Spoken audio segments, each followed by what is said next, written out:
cantar esse rap, começar com alegria. Esses versos aqui falam sobre a biologia. No nosso corpo existem várias células.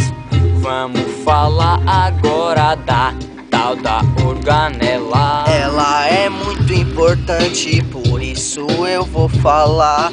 Sua parte principal fica no DNA.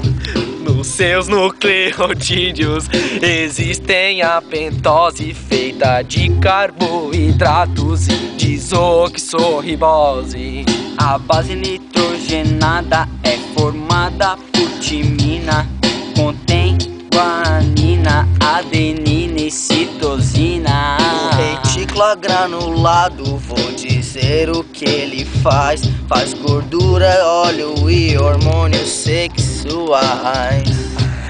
O capacete do esperma se chama acrossomo. Como eu ia dizendo, digestão é no lisossomo. A membrana plasmática tem permeabilidade seletiva e o RNA é quem faz a correria. Os peroxissomos não fazem quase nada, só degradam água oxigenada.